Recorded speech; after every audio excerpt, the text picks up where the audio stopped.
यहाँ डॉक्टर नरूडा ने ही कहा है कि 2 प्रकार के ह्यूमन तैयार किए गए, जिसमें ह्यूमन 1.0 इक्वल 100% क्लोन्स, और दूसरा था हियर कम्स ह्यूमन 2.0। तो 1.0 जो थे वो जन्म लेते थे और मृत्यु को प्राप्त होते थे, और दूसरे तरह के जो थे वो 2.0 जो थे वो फिर से आत्मा दोबारा जन्म लेती थी, तो वो 2.0 के मानव थे जो बने, एक तरह से क्लोन कह सकते हैं हम उसे। उसके बाद क्या हुआ, वास्तविकता क्या है,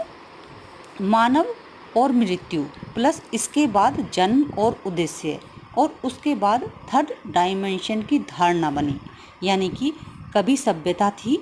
और वह नष्ट हो गई, ये था 1.0 ह्यूमन। और दूसरा था कि फिर से सभ्यता बनी और इंसान झुंड में रहने लगा। इस तरह की एक सृष्टि की रचना गढ़ी गई। जो आज तक हमें पढ़ाया गया या बताया गया वो यही सत्य बताया गया, जो एक तरह से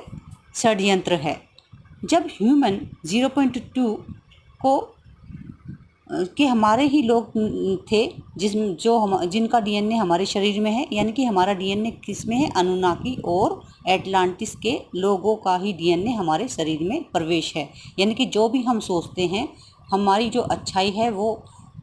दूसरे प्लेनेट के वही लोग हैं जो अच्छे थे, और जो बुरे थे वही वो भावना भी हमारे अंदर पाई गई है। यानी कि 2 तरह के लोगों की भावना, अच्छे लोगों की भावना हमारे अंदर है और बुरे लोगों की भावना भी हमारे अंदर है, और हमारे मस्तिष्क में ही वही चिप लगा दी गई जिसके माध्यम से हम सोचते हैं